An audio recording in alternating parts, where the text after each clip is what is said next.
Welcome to Soul Nutrition, where we discuss the various ways of nourishing our soul. I'm your host, author, speaker, and coach, Reina Rose. Today's guest is T.Walker. Aaron has founded more than a dozen companies over the past 41 years. He attributes much of his success to having surrounded himself with his mastermind counterparts. Aaron spent a decade meeting weekly with Dave Ramsey, Dan Miller, Ken Abraham, and 5 other amazing entrepreneurs. Aaron is the founder of Iron Sharpens Iron Mastermind that now hosts 15 groups with national and international members. Aaron is the author of View from the Top, a must-read to fully understand how to live a life of success and significance. Also the founder of the Mastermind Playbook, an incredible resource for starting, running, and scaling masterminds. Aaron lives in Nashville, Tennessee, with his wife Robin of 40 years, and he has 2 incredible daughters and 5 beautiful grandchildren. Aaron, what an honor to have you on the show today. Hey, Reina, thank you very much. I really appreciate this. I've been so looking forward to this, and just thank you for having me as your guest. Oh, it's such a joy. It's such a pleasure to have you here. I am so excited for you to tell our audience a little bit more about yourself, how you got to this point of being a mastermind. Well, I appreciate that. I'll take you back, and I'll try not to bore you with too many details, but I'm a native Nashvilleian. I live in Nashville, Tennessee. I've been here 60 years now, and I just love it. People say to me all the time, if you could live anywhere, where would you? And I say, I can live anywhere, and I live exactly where I want to, and that's Nashville, Tennessee. It's just a great city. And it's a great place, and it's a great place to raise your family and my grandchildren. Both my daughters live 5 minutes from me and get to see my grandkids every day. My oldest daughter is the chief operating officer of our company, the parent company called View from the Top. And we have a great time. We get to see each other on a daily basis, and it's just amazing. But how I got to this place, I've actually owned 14 businesses over the course of 42 years. My first business was started when I was 18 years old, and then I sold it to a Fortune 500 when I was 27 years old, and wow. I was able to retire. I said, hey, this is the American dream. I went from broker than a convict to being able to retire at 27, and that's pretty cool to be able to do that. But right. My wife woke me up. My wife woke me up from a nap one day. She said, you're getting fat and lazy, and you need to do something. So I won't bore you with all the other companies, but a real pivotal time, Reina, in my life was really about 12 years after that. When I turned 40 years old, I was headed to the office, and unfortunately, I ran over and killed a pedestrian on my way to the office that was crossing the street in front of me. And I think God used that as a real tool to get my attention. And I started thinking through that. It was a very traumatic experience. I don't know if you've ever been through anything hardly as traumatic as that, but it was a awakening experience. It really changed the dynamic of my life. And it was really a time in my life where I had to reflect and think what was important, what's not important. And I took 5 years off. I didn't do anything for 5 years. And Robin woke me up from a nap again. She said, you're getting fat and lazy again. It's time to go back to work. And we did. And then when I turned 50, 10 years ago, I decided to retire for the 3rd and final time. And in a mastermind group that I was in for 10 or 12 years with Dave Ramsey and Dan Miller and Ken Abraham, some of those guys, they said, what are you going to do now? And I said, nothing. I'm going to go down to the Caribbean, and I'm going to get one of those little tiki huts, and I'm going to rock myself into an oblivion. And Dan Miller leaned over the table, and he said, that's the most selfish thing I've ever heard you say. And he didn't laugh, and I kind of chuckled, but nobody in the room chuckled in the mastermind group. I said, what do you mean? He said, you've got all this business experience. You and Robin at that time have been married over 30 years. We just celebrated 2 weeks ago our 40th anniversary. Wow, and he said, congratulations. Thank you. He said, you need to teach and train other people how to have that kind of marriage along with being a very successful entrepreneur. So I prayed about it. Robin and I discussed it, and I decided to coach 2 men. That's all I was going to do. One in Stephenville, Texas, one in Tulsa, Oklahoma. And started doing podcast interviews, promoting our business.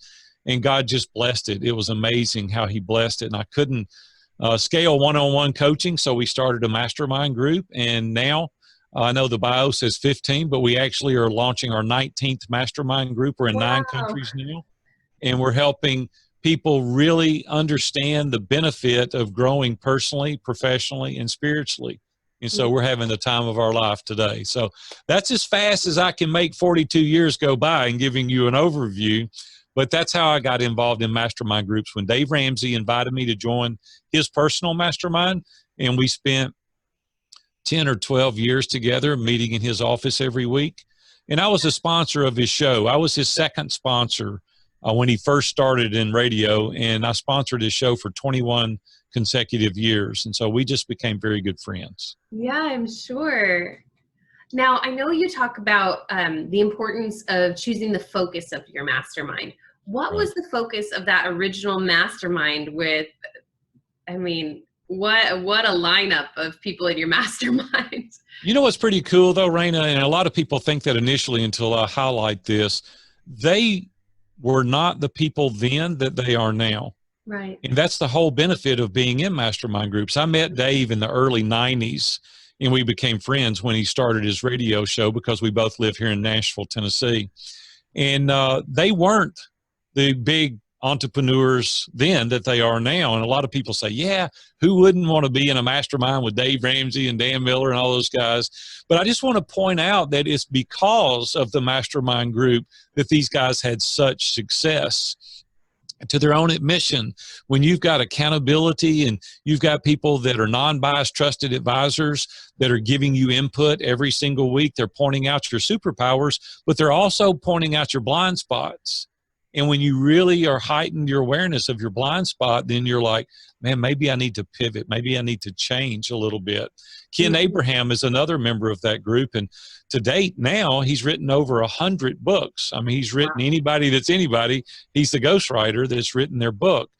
But what I'm saying is these systems and processes, this accountability that you get from masterminding allow you to have this level of success many, many times.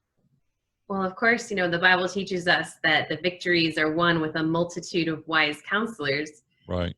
And so sometimes those wise counselors aren't going to approach you every time. You need to go out and either build it or seek them. And so I love the idea, not just because for me, you know, I've had mentors my whole life, and especially at different times in life, you know, I've been at different places in the world, and I have some mentor over here, mentor over there. But to have a consistent group of peers who are growing at the same rate, how did you find each other? Well, Ron Doyle was one of the gentlemen's name, Dan Miller and Dave Ramsey. The three of them had been in a Bible study for 2 years called CLC. And when they got through with the Bible study, they wanted to continue on. So each man was tasked with bringing in 3 men. And so that way they were able to get, 10 or 12 men to come into the group. And so you want somebody that has the same core values. Yeah. Diversity is good, and you want to have diversity. None of us did the same profession, but we all had the same core values, because if you're going to be in a group meeting weekly, if you don't have the same core values, it's hard to reach that general consensus. But when you do have the same core values, you're really wanting to go to a new level professionally and personally and even spiritually. You want to be sure that you possess the same core values. So the overarching theme was that. Your earlier question was, what was your primary focus? Yeah. And it was really primarily to be just a better man. And it was men in the group. And there's a lot of, gender neutral groups that you can get in. This group happened to be just men. And we wanted to be better husbands. We wanted to be better dads. We wanted to be better businessmen. But it started out with just the premise of being a better person. And for those who maybe are not looking to lead a mastermind or start one, is there a website that you have or a resource that they could go to find masterminds where they're at? Yeah, well, it's not really a resource there to start a mastermind in person. Virtual masterminds is what we do, and it really allows you a lot of benefits that people initially were unaware of, and I'd like to go over just a couple of those if I could with you. Geographically speaking, you may be in a location that you really don't have anybody that's got the same core values or the same interest. A lot of people live in small communities or small towns where they're not given that privilege of having a wide array of business people that they could surround themselves with. Some people live in suburban areas that, you know, it just doesn't afford that ability. And so we started the virtual groups, and now we even have people that are in Australia along with somebody in Houston, Texas. They're on 2 different days, but they're on the same group. And some of the benefits of this is then you can kind of hand select who you want. One of the things that I wasn't aware of initially is that oftentimes in in-person groups, you're a little timid about sharing because your banker may be in the room, your lawyer may be in the room, person that owns, you know, one of the community businesses, and you're like, you know, our wives play tennis together, or I'm doing business with the bank, and I don't really want to let that veil down. I don't really want to be authentic and transparent. And so it doesn't allow you to share openly, but virtually you can do that. Yeah, especially, you know, small towns and things. Everybody knows everybody. Right. And so I'm sure it helps to, you know, that person's all the way across the world. I can let that down. I can be vulnerable with this person. And, you know, heck, they don't even know anybody that I know. So I don't need to worry. Not that, hopefully you don't need to worry about that in the first place, but no, but there's a level of trust. We deal with things in our lives where it may be a mistake, but you may be caught in a situation right now that you didn't really want to be in, and you're allowed. Also, people in the same industry, a lot of people are timid about sharing, but if you're dealing with somebody in another country or another state, you don't feel that sense of competition, and you're able to share best practices, and you're able to compare notes on how you can increase your business. A lot of people hold their cards close to their vest and they don't want to share the secret sauce. But this allows you to share the secret sauce so that people can get the benefit, as well as people in your group that you want to share with. And so virtual is another thing that I like about virtual, is that it eliminates the drive time. Like I live in Hendersonville, Tennessee, and I would drive to Franklin, which is 45 minutes away.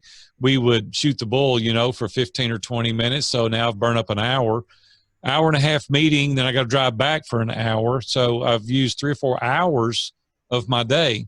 With a virtual call, we get on, you know, you're in Los Angeles right now, I'm in Nashville, Tennessee. We signed on at the top of the hour, at the bottom of the hour, or an hour later, we'll sign off and we'll be through. We go about our task. And so it's a real time saver as well. Absolutely. I was talking to you before the show, you know, when I did these all live, I was packing up all the equipment, going to the person's office or home or business, wherever it was, putting all the equipment up and cameras, and then folding it up and driving back. So to be able to do these things virtually, it is just sign on, read the bio, and have a great conversation that, you know, prayerfully people out there get to really glean something that will feed their souls and help their lives. You know, Reina, some of the things that I wanted to mention on this is the value of the mastermind. And the value, there's many, many, many values, but one is the perspective, because you can only see it one way yourself. Regardless of how much you want to try, there's only really one way that you can see things. The mastermind gives you the ability to have different perspective. It also gives you access. Like you wouldn't have certain access to certain people, like Dave Ramsey, Dan Miller, Ken Abraham, Jeff Mosley. I wouldn't have access to those people. But here's the thing that I missed early on, is leveraging their audience. See, now not only do you know that person, but you can leverage all the people that they know. So your index, or your Rolodex, I should say, really expounds when you really get into these masterminds. The other thing is the accountability. For me, accountability is everything, because procrastination is the thing that really holds us back. But when I say, Reina, I'm going to do this next week, and when I come to the group, you go, Big A, did you do that? Did you get it done? Well, no, I didn't. Well, why didn't you? Because you told the group you were going to do it. Well, I don't want to come in there and say that, so I'm going to go do that thing, right? And we don't procrastinate any longer. And so I don't know about you, but there's some areas in my life I don't need accountability, but there's other areas that I need, like health and fitness is one place I really struggle, right? Because I love to work and I want to do that, but I don't want to take the time to go to the gym or maybe take the time to eat properly. And I need accountability for that. I need people to hold me accountable. So I have a group every day. They text me and they say, did you go to the gym? Did you work out? Did you eat properly? Whatever it is for you. For me, it's accountability in that regard. Some people, it's business. Some people, they're like, hey, I can't focus. I don't have clarity. And they need accountability in that area. The other thing that we talked about earlier was the blind spots. Yes. Like you may have things that you're really good in, but other people see you differently than you see yourself. And we need people to point out our blind spots. Well, the list is endless. I could go on, but I wanted to highlight 2 or 3 reasons that I think masterminds are important, because isolation is the enemy to excellence. And if we really want to excel, God created us to be in community, and we need people around us to help us. Absolutely. I was actually just reading one of Rabbi Daniel Lappin's books, and he talks about, there's not so much homesteading anymore, because it's so helpful when this person milks the, that person births the cow, that person milks the cow, and this person, makes the cheese, and so on and so forth, rather than you having to do all these things by yourself to have this community around you. We're not built to do everything by ourselves. Right. I wanted to ask Rabbi Lappin, I was going to mention, he's a good friend of mine, and I've had him on, ISI a number of times, but Dave Ramsey used to bring him in person to our groups, and we would talk and have meals together, and I've built a relationship with him over the years. He endorsed my book not long ago, and we're working on a mastermind project as we speak together. And he's a great guy. I love it. I don't know if you were referring to Thou Shalt Prosper, the book that he's got. I've been reading in tandem Thou Shalt Prosper and the one about business, how to win in business or something like that. He's a great man. Yeah. Thank you for pointing him out. He's a great guy. He really is. And I really am enjoying all his materials. What I wanted to ask you about in the masterminds, have you yourself, or have you ever run into anyone in the group who, maybe didn't go to the gym this week, and then they come back, didn't go to the gym next week, and then maybe they get a little testy with the group because now they're feeling a bit put on the spot, right? Which you put yourself on the spot. That's why you're in the group. How have you seen this, and how does the group deal with that? That's a very good question, and it's ironic that you're asking me that question, because I dealt with this very situation about 2 weeks ago. We had one gentleman that came to the group. We'll call him Billy just for this. That's not his name, but we'll call him Billy. And Billy's been complaining weeks on end, months on end, and then even almost years on end. He's been in about 2.5 years about his weight. He wants to lose weight.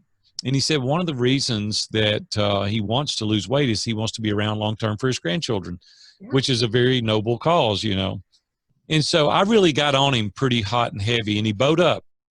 And he pushed back, and he said, I don't really want the accountability for this. I was just sharing one of the trials that I've been having, and it was a very tense moment in our group. Well, you don't know me that well, Reina, but I'll kind of get on you pretty hot, pretty hard, core. And he pushed back on that. And so I thought about it, and I've been facilitating groups for a long time, and I thought, I'm going to reach out to him. So the next day I reached out to him, and he was a little defensive when he answered the phone. And I said, Mark, this morning, well, there you go. We got his name. So I said, Mark.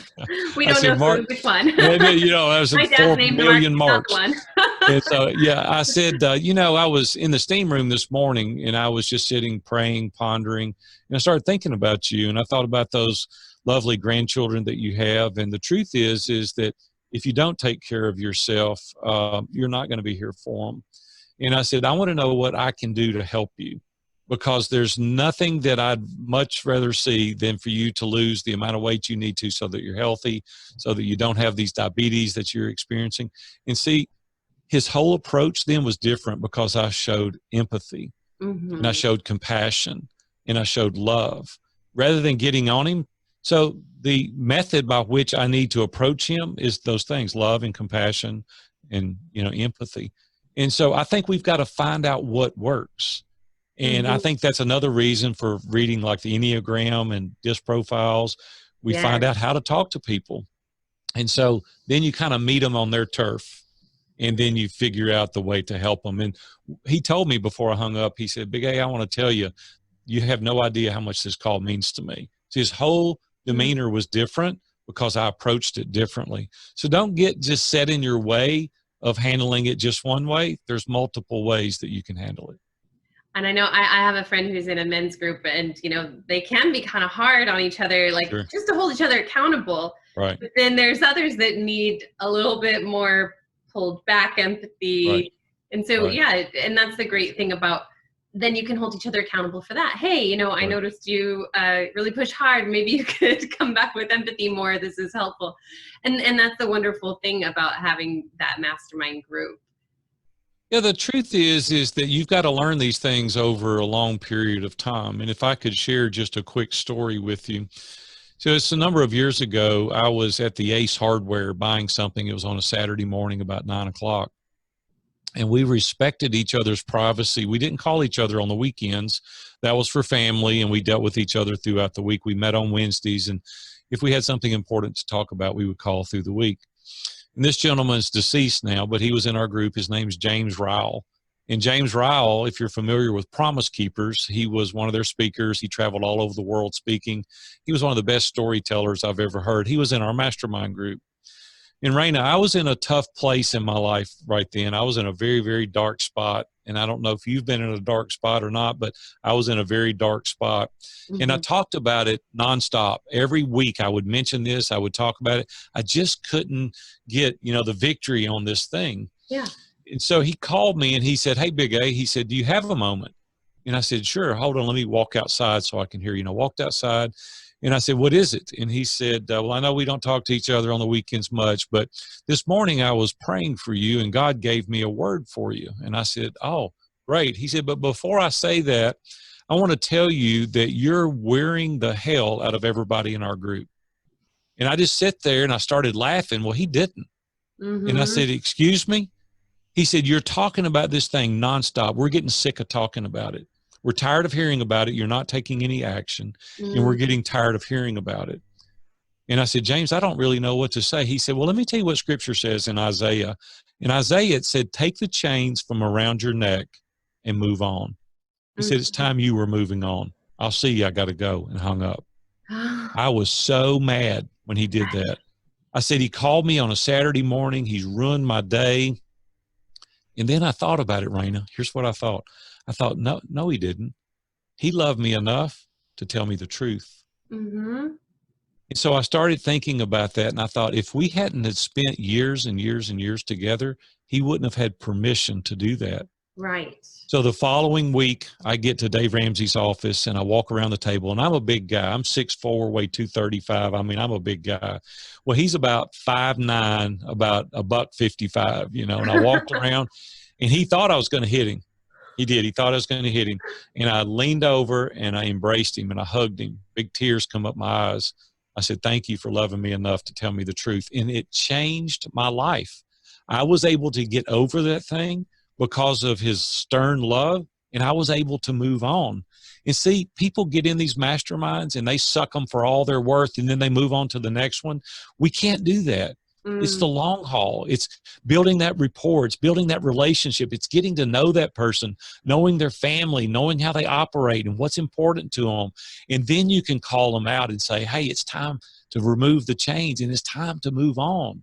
And we can't do that. Listen, the audience is watching me and listening today. Who is that person for you? See, if you don't have people weekly that you're meeting with, life happens so fast, and we just have so many things happen. We suppress it and we push it under the rug and we don't deal with it. And then one day we pop and we go, I can't take it any longer. I don't have an outlet. I don't have trusted advisors. I don't have people I can talk to. But the other way you can share this stuff weekly and you can deal with the issues, and then you can move forward and you can be very successful and significant in your own way. Absolutely. I think, you know, there's a point when you go through a very dark, challenging moment. For mine was the death of my brother. He was my best friend. We were only 3 years apart. We grew up in the jungle of Brunei together. And I used to joke, you know, we were each other's best friends because most Right. of the time we were each other's only friends, right? Right. Right. And then when we moved back to the States, we just stayed best friends. We did everything together. That was just how life was. And, so losing him it was a brother and a best friend in the same both Wow. group, right? And for the longest time, that was, and for a while, it was cathartic. It really helped me to speak about him and talk about him. I needed to do that.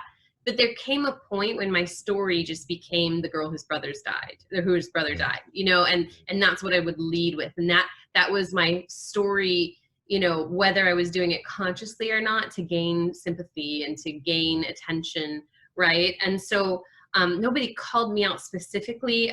It ended up fleshing itself out, but I think it could have been called out much sooner if I did have that mastermind at the time. Right. And I had actually a mastermind that I had put together before it happened, but I was the leader and I couldn't lead it anymore. It just collapsed afterward. But, I think it's really important that we do flesh out the story and then get the chains, remove the chains. And I wanted to talk to you about, you were saying sticking in it for the long term, not just working a group for all it has and then moving on to the next one. How important is it, and how does someone go about selecting the right mastermind with the right people with the right values so that they're not feeling a year in, well, I'm not even sure if I really have the same values, so this isn't working for me? How do you avoid that trap of going from group to group? That is a great question. One of the things that I think you need to do first and foremost is your due diligence. I think you need to move slow. Let's just talk about an in-person group for a moment. You have to ask yourself, if you're putting together the group, who are the type of people I want around me? Do I want people that's going to call me out, hold me accountable? Do I want people that have these same core values, which I do, because I don't think you can move forward without having a group with the same core values. Right. But I would be very honest. It's almost like dating, right? You start out slow, right? I tell everybody, you don't knock on the door and she opens the door and you grab her and kiss her. That's not the way it works in anything. And it's the same way with mastermind groups. You court them, you go slow, and then you dole out a little bit and say, how would you handle this situation? You have coffee meetings or dinner meetings, or you get the group together and you meet. You can do that. You can do, or like we do, and that's, we vet every person. And so I've already gone through all these core values and their mission statement and vision and values and everything on the application.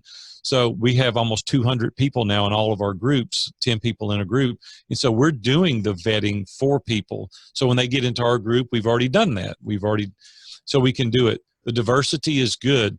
A lot of people say, I want people like me. Well, if they're just like you, we only need just you. And really the diversity is good. I talked to Jeff Hoffman.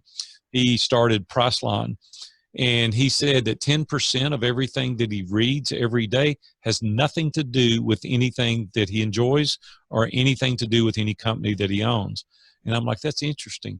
But he said, what's ironic about that is 90% of his best ideas come out of that 10% reading, because we don't know what we don't know. That's and right. The doors that it opens, the perspectives that it opens. And that's the same way in the mastermind groups. We want more diversity, the better in the groups. We have one gentleman that has a very successful business. They do about $1 million a week in top line revenue. We have another gentleman in the same group that probably does $100,000 a year in top line revenue, but his family is solid. This guy's family is solid. He's teaching the gentleman that does $1 million a week how to do family well. Yeah. And the gentleman that does $1 million a week is teaching the young man how to do business well, right? They both bring a different skill set. And then there's just so many things that we can learn. I'm not a real artsy, creative type of person, right? And so I really get a lot of value out of those guys because they can shed light on how I should do my business better. I'm a very regimented, scheduled, detailed kind of guy when it comes to my business. And so I bring a lot of consistency to some guys' lives. It's like, I've got 42 years of experience. I know without a doubt some of the things that work and some things that don't work. And I encourage people to stay the long haul, work on it, work your plan, stay with it. Don't have the shiny object syndrome. So my point in saying all this is core values are important, but diversity is equally important so that you learn. So if you're trying to find a good group, go slow interview them, be authentic, be transparent, be very vulnerable, and tell them what you expect. Expectations is a big thing. You have to really tell people what it is that you're wanting. A lot of people go, I'm not sure what I want. Well, we need to get sure. We need to, that way we give you the deliverables. We need to know what it is that you want. So I would just say, go slow, be deliberate, find people with same core values, and tell them exactly what it is that you're trying to accomplish. Absolutely. There were so many things in there that I just wanted to tangent off on. One of them, I know that you're a big family man as well, and that's something that you teach, is how to have a better marriage. And I know this is a Christian show. A lot of people out there are married and looking to have a better marriage. What would be some of your tips for them if they were in your mastermind? What would you be telling them to make sure they do in their marriage? Yeah, you know, Robin and I dated for 2 years. We got married 2 weeks out of high school. And so we've been together a long, long time, obviously. And we had some real trials in our marriage, and we had some, and no one's going to be married 40 years and not have trials. If you haven't had trials, you're going to have trials. It's just the nature of marriage, right? But the thing that we have found to be the most rewarding is the common denominator is Christ. Because my wife is very laid back. She's a very godly woman. She doesn't want to be out front. She wants to serve, you know, from the sidelines. Well, I'm a very dominant personality. I'm a high D on the disc profile. I'm about getting it done. I'm a hard charger. I'm kind of in your face kind of guy. And what oftentimes, numbers are you on the Enneagram? 8. And was she? 5. Okay. Yeah. And so I'm like all about making it happen. Let's go, let's roll, you know, kind of thing. And many times in our marriage, we've met an impasse, and we always go to our knees and we say, hey, that levels the playing field.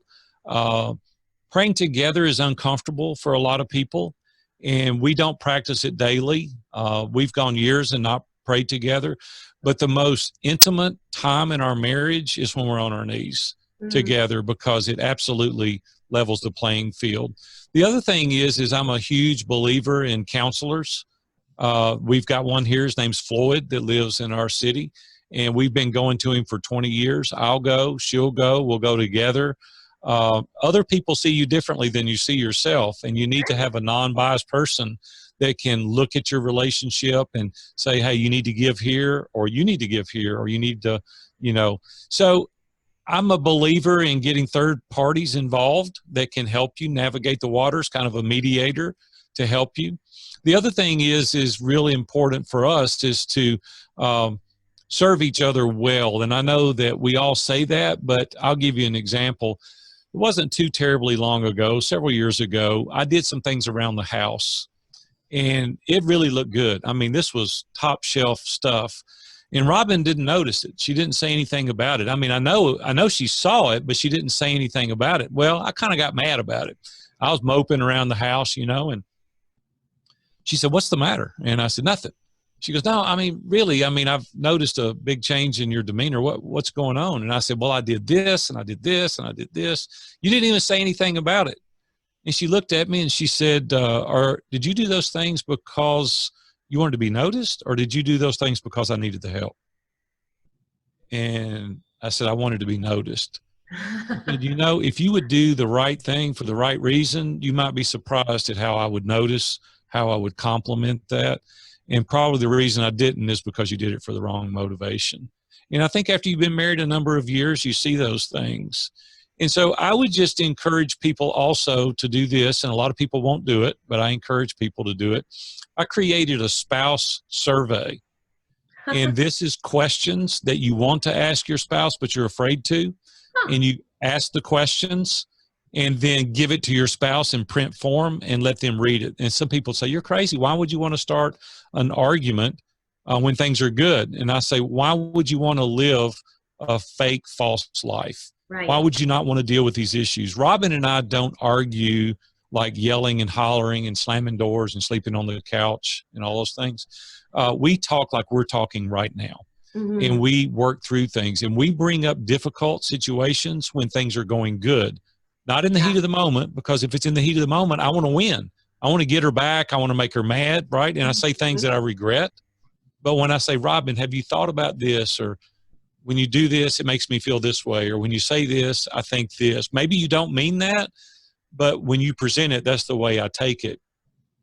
The other thing that we do is I've created another document called What Do I Want? And Reina, most people don't know what they want. Most people want bigger, better, shinier, faster. They just are trying to live the day reactively, not proactively. Right. Robin and and I there's no sit down in our definition to what bigger means or shinier right, even right. means.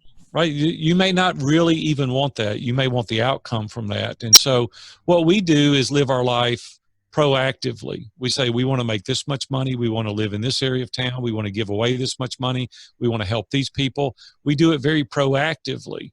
And when you do that, then you're on the same page, right? She's not pulling this way and I'm pulling left. She's pulling Yes. right. You do it We're together. together. We're Mm-hmm. together. And so those are things. And then the last thing that I'll mention is some habits that we do. As I said, 40 years we've celebrated. We always go to bed every night together, always. And so there's been a handful of times where I've had to get up early or I wasn't feeling well or she wasn't feeling well. But every night we go to bed together. And there's a little stand on her bedside table that says, always kiss me goodnight. And we never go to bed angry. We'll sit in the den and we'll talk for hours about problems. But when we go to the bedroom, that's our sanctuary. There's no pictures of anybody else. There's nobody comes to our bedroom. We don't do any photography for our mastermind groups or our business. Our bedroom is off limits. There's no electronic devices. There's no TV. That is our sanctuary. And so no phones, no iPads, no TV, nothing. That's our space. And it's just off limits to everybody else. And I think when you do that, it respects one another well. And that gives you a level of intimacy that other people are not welcome into. That is your space. Right. And that's, that covenant space that's only right. for you two. I love that. On a selfish note, give me a couple tips for those of us who aren't married yet. Yeah, I would just say that look for a guy that is wanting to do the things that we've just discussed. Somebody that you're equally yoked with in faith, because the Bible speaks very clearly to that. Don't be unequally yoked.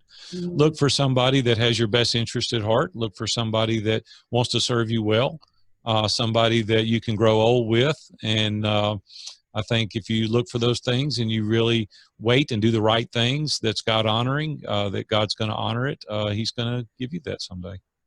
Amen. For all of us out there, they're still not quite there yet. Right. We can take those to heart. I want to talk to you about transforming lives intentionally, transforming our lives intentionally, being intentional about transforming the world. And get a little bit into how people can intentionally start their own mastermind and the steps for how to do that. Yeah. Well, about, a couple of years ago, I got a phone call from a thought leader that lived in Dubai. And he said, I've watched from afar and even up close what you're doing. No one's ever scaled masterminds like you're scaling them. And I'm just really curious what you're doing. And so we had a good little conversation. He said, would you coach me and teach me how to do that? I said, that's going to take a long time for me to do that. He said, if you were, what would you charge me to do it? Well, I didn't really want to do it because I knew it was going to take a lot of time. So I threw a arbitrary number out there to run him off. It's Dubai. And he said, where do I send money? And I went, uh-oh. And so I walked through the program with him and taught him and showed him how to do that. And the key component is transformation. Right. And that's the reason that people join groups. They want to change. There's things in their life that they don't like. They want to go to another level. They want to be a better person, either personally or professionally and spiritually in some cases. You don't have to be Christian to join our organization, but about 95% of the people are, and they're looking for some kind of transformation in some area of their life. Mm-hmm. And so what we try to do is not make the sale, but we try to add value.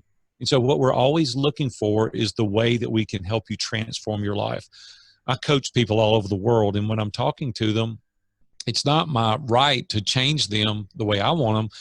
The right is for me to help them accomplish their goals, the things that they're wanting to accomplish. Now, I can give them tidbits of information along the way. And most of the time I learned that by nature, most of us are selfish. We want what we want. We Mm-hmm. want, and then when you can reorient their focus, and when you can change their mindset and help them not have a fixed mindset, but a growth mindset, and help them understand that if in fact we do help enough people get the things that they want, as Zig Ziglar says, we'll get all that we want. Yeah. And so my job is to help change you from being a taker to make you a giver. And then Mm-hmm. if you surround yourself with givers, you get all you want. The natural reciprocity is people want to help you. And so there's a transformational experience that they're looking for. It is so much easier to live your life with the right attitude that you're wanting to help others. You know, when I turned 40 years old, Reina, my thought was another retail outlet. It was another vacation home. It was a little bigger house. It was a little nicer car. It was all the tangible things. And I don't want to make it sound bad because I love to have things, right? I love to have a nice house and go places. If you're broke, you can't help people That's financially. And right. a lot of people say, it's not about the money. And I'll say, well, do it for free. And then they'll quickly recant and they'll say, well, I can't do it for free. And I'll say, well, then it is about the money. It's Uh-huh. okay. It doesn't make you more noble when you say, I'm doing it for free. Daniel Lappin even talks about it in He Thou sure Shalt does. Prosper. They give Mm-hmm. you certificates of appreciation. They're called money when you do a good job. And we're doing Yeah. people a disservice when we're not providing a good job. In So the you business help one, he them. talked about it's actually a spiritual transaction, and he Yes, goes into the differences between just a physical transaction and right. a spiritual, and that business is truly a spiritual transaction. Yeah, and it's helping you discover that, and you're seeing that Mhm. transformational experience. And so, when I talk about the value of masterminds, it's just helping you get that transformation that you're looking for, and that's what we help people do on a daily basis. And I think you're so right. I mean, to be able to see into what they want at that moment, right? When I teach vision board classes, or I used to, I would always, show this vision board of all these things that I put on there. And I mean, I was like, if this stuff works, I'm just going to put private jets and yachts and all this stuff. Right, And then I start passing out pictures of me actually doing all these things. I ended up really doing them. And I admit to the group every time, like, I'm going to be honest, I was broke when I made this board, and every single thing on here was purely selfish. It was all right, for me. That was all I was thinking about. However, as I began to become more wealthy and have access to, I wasn't owning those things. Let me caveat that, right, sure, and have access to those things. I ended up being able to, bring my parents along for some of these trips and have friends come along. And one of the things I liked to do was take people to Disneyland who couldn't afford it because the family's like $1,000 or more, right? So I'd right, bring sure, families because I enjoy Disneyland, but they got to.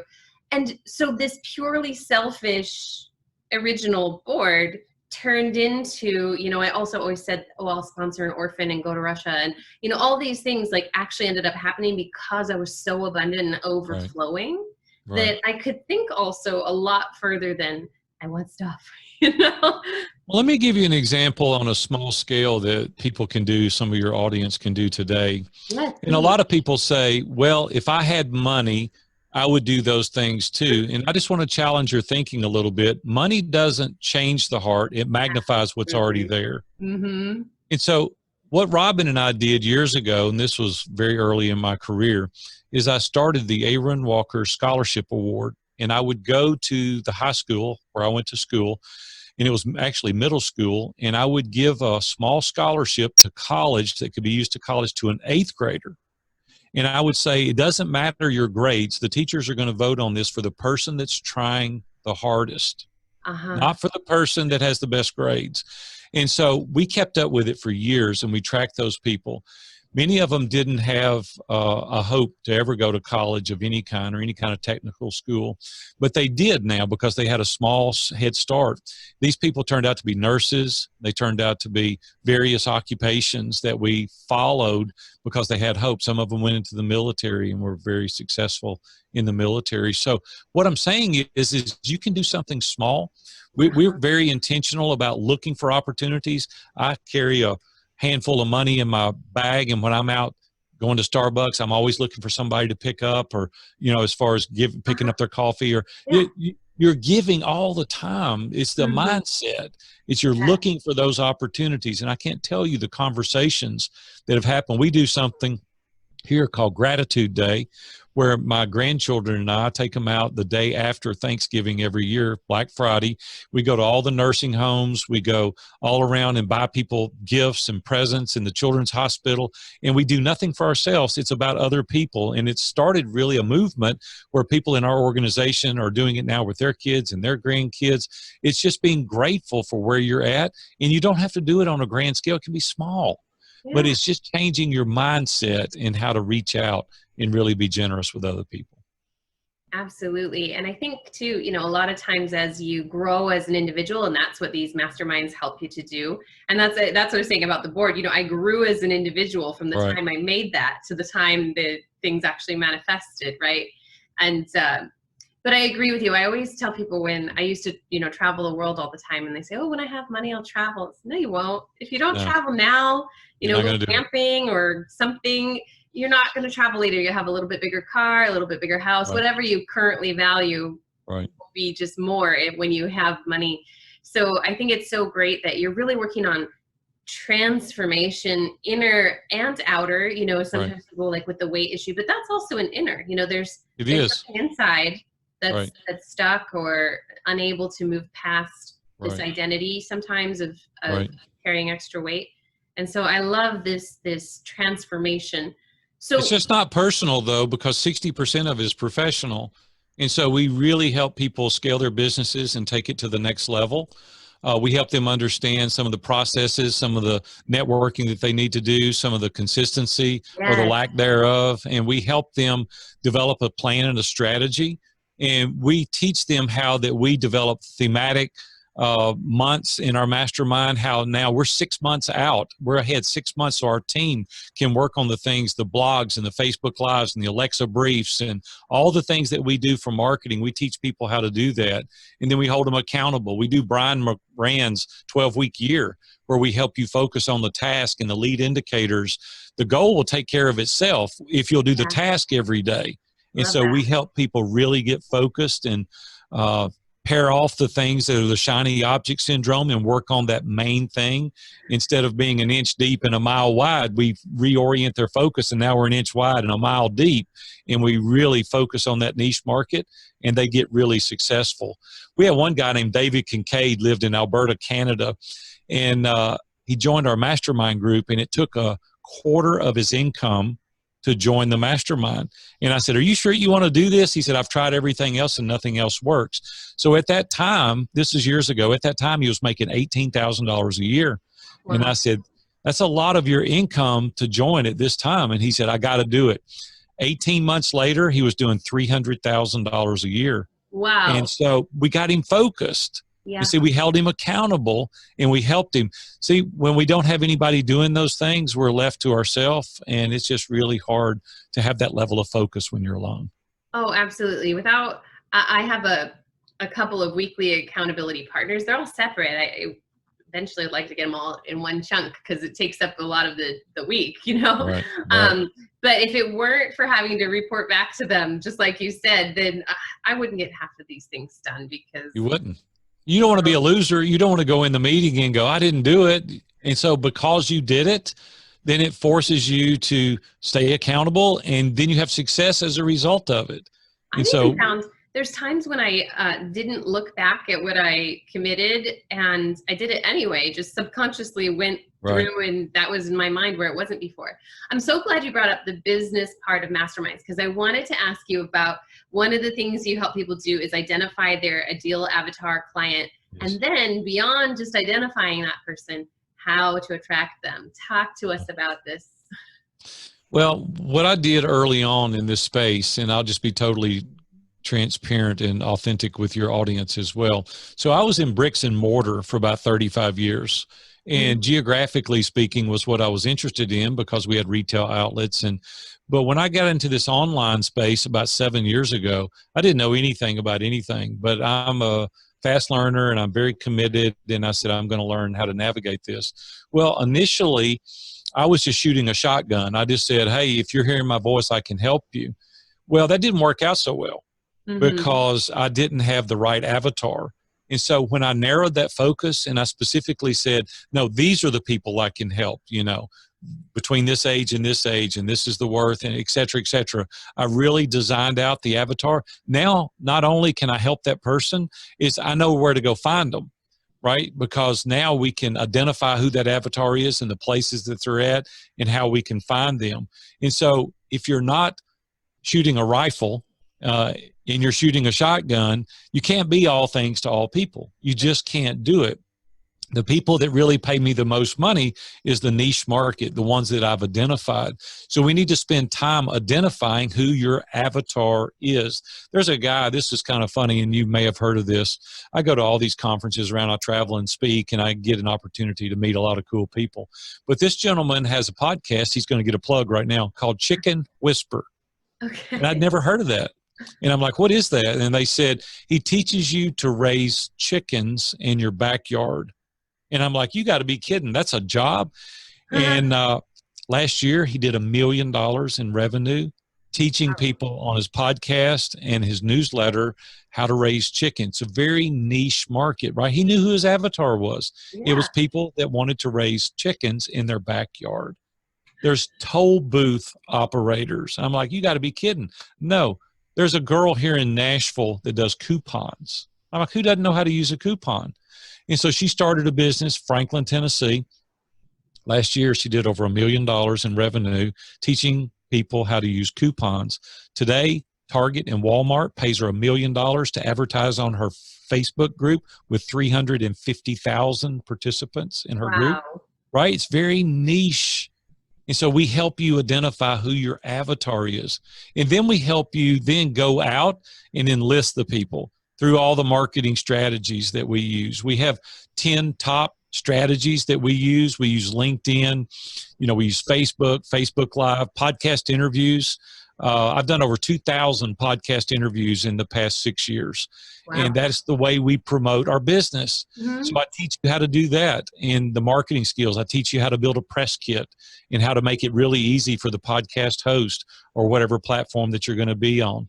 I help you understand how to do Facebook Lives and interact with the people that you're doing that with and how to enlist the people that are following you there.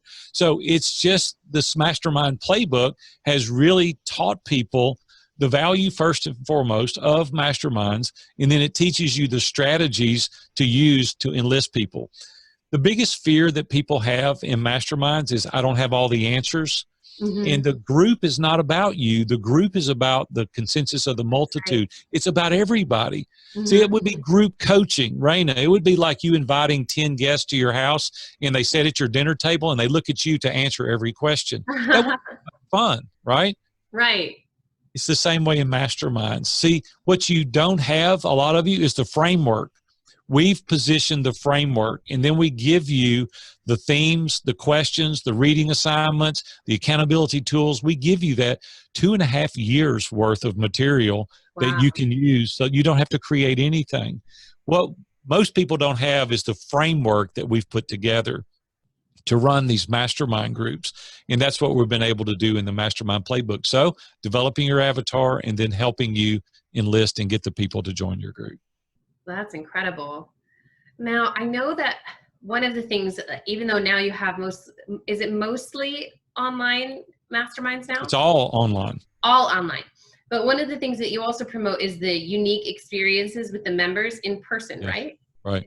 Yeah. Well, yes, we do 2 live meetups. And so we have unique activities that we do at the live meetup. So there's a property in Nashville called the Gaylord, and it's a very nice property, and we lease one of their spaces, and we bring everybody to Nashville twice a year. So we'll have, 90% of the participants here, and they come at my expense. And so all they got to do is get here, and then we pay for their hotel, we pay for the food, the speakers, and we bring in people like Pete Vargas and Mike McAllowitz and Brian Moran and Dan Miller and Ken Davis. And, we bring in all kind of people that speak. And oftentimes we have so much talent from within, we have our own speakers, at the live event. And we teach people how to do exercises like the duct tape session. And if you're not familiar with that, you have to sit and be quiet. and every other member in your group points out your superpowers, your Achilles heel, your blind spots, the things that you need work on and you can't answer, right? Again, metaphorically speaking, it's the duct tape. You got duct tape on your mouth and you can't speak, and you just have to listen. One of the most profound exercises that we do another exercise called Come As You Will Be in 2020. Let me explain what that is. In 2015, I stood before our mastermind group, and hypothetically, I acted like it was 2020, 5 years later, and I had to tell about my life.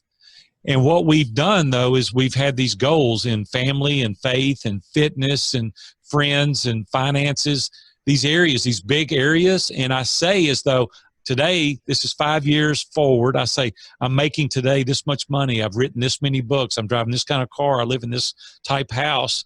And you project what your life is like. And then you got to go back and you got to implement a plan and a strategy to get there. Now we work on that strategy. Here's what's cool about it. That was the most profound exercise I personally have ever done. I doubled what I said it was going to be. And I've still got about 6 months left in 2020. I said I wanted 10 mastermind groups. We're about to launch 19. I said I wanted to make this much money. 6 months to go. I got 6 months to go. That's what I'm saying. See, then you hold your counterparts accountable by saying, hey, you said you wanted to do this, you were going to make this much money, and then you just stay on your task and you stay on your, not chasing the shiny objects, and you say, no, this is what I'm going to do. What is a couple of common shiny objects that you see people run? Technology is a real big common shiny object syndrome. Reina, you could get off this call and you could go and say, hey, I heard about this and I'm going to do that. It had nothing to do with your vision or your mission or your long-term strategy. It's just all these things will work, but it doesn't mean you have to do all of them. Yeah. Right. There's certain things, there's platforms that we use. There are countless platforms out there, but I don't have to be on all of them. There's 3 of them: podcast, Facebook, and LinkedIn. Those are the 3 primary platforms that I'm on. There's so many more that I could use. New technology. You can waste your time on. Yeah. And it's like, that's just a distraction. And then you go back and look at your written goal and you'll go, it's not on my written plan. I'm not going to do it. See, saying no is the best thing you could possibly do. Is paring off things, not adding more things. Gary Keller wrote The One Thing. We need to focus on the thing that's going to get you there the fastest, that you don't get distracted. Yeah, absolutely. I mean, I think I've seen that all the time where, well, this company's doing this and that company's doing that. And they're possibly a company selling a completely different level of service. And so, sure. This works for that level, but it doesn't work for that level. Right. And so balancing that shiny object syndrome with moving forward in business, to don't scratch the itch. Right. So we've got to stay in our lane of genius. Yeah. There's a zone of competence that you could do, but that doesn't mean it's your lane of genius. I love that. And if it's not giving you energy, right, that's how you tell. If it's giving you energy, that's your lane of genius. If it's your zone of competence, you could do it, but it's like sucking the life out of you. You're not going to last long term. And so I delegate everything out to our team except for what only I can do. Now, no, right now, some of you are saying, I don't have a team. I didn't either 7 years ago. And today, I did those things initially until I could delegate it out and only do the things that give me energy, my zone of genius. And so you have plan, right? Is like, as soon as I can, I'm going to delegate this thing first. Exactly. And then that, and then that. Exactly. I just gave up my email. And so now my executive assistant is going through everything. She creates a folder for me and says, these are the things that I can't do, only you can do. Now I don't have to go through every single thing and answer every single question. And that took a lot of commitment for me to give that up, because very difficult to do. But it's that way in everything that we do. You just have to start out small and delegate the things and grow your team. So, and some of you are going to go like, I don't want a team. I'm going to do it myself. Well, that's okay. You're just going to have to go a little bit slower. And there's going to be some things that you're going to have to do that you don't necessarily love. It just depends on what you're looking for.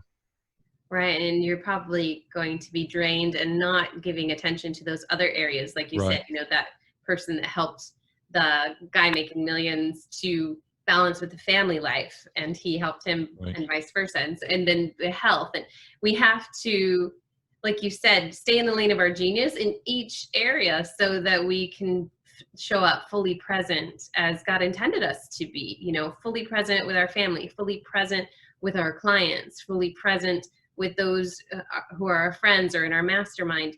And Right. if we are constantly doing those shiny objects that are draining us and not our genius, it's going to be Right. really hard to show up in all areas with full presence. Raina, I want to suggest to your audience that they do an inventory of themselves and their motivation and the reason they're doing things. I came home years ago with a pocket full of money to a house full of strangers.